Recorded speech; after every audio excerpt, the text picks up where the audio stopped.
கெஞ்சி கெஞ்சி கேக்குறேன். என்ன எப்படியாவது காப்பாத்து மாயா. எழுந்துருங்க. மாயா என்ன காப்பாத்து. எழுந்துருங்க. காவேரி எழுந்துருங்க. காவேரி எழுந்துருங்கன்னு சொல்றேன்ல. மாயா என்னாச்சு? மாயா நீதான் என்ன காப்பாத்தணும். வீணாக்கு நாள் குறிச்சவ இப்ப எனக்கு நாள் குறிச்சுட்டா.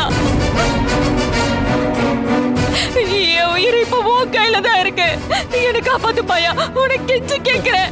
என்ன காப்பாத்து. என்ன ஆச்சு? தெளிவா சொல்லுங்க. பெரியவரே அத கொடுங்க.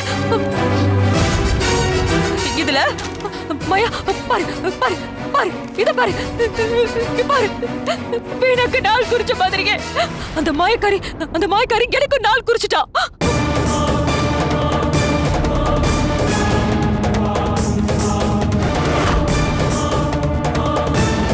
கொஞ்ச நேரத்துக்கு முன்னாடி தன்னை துர்கான்னு சொல்லிட்டு வீட்டுல ஒருத்தி இருக்காளு, அவதான் அந்த கனகா.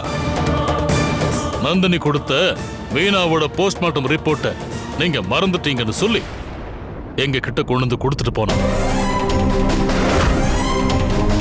ஆனா இதுல வீணா பேருக்கு பதிலா காவேரி பேர் இருக்கு. அதோட அவ இறந்த நாள்னு அடுத்து வரப்போற பௌர்ணமி நாளை குறிச்சிருக்கா.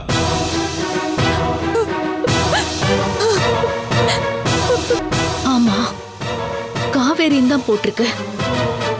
அவ காவேரிக்கு நாள் குறிச்சிட்டா.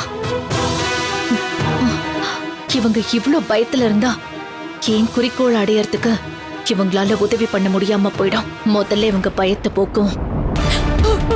ஐயோ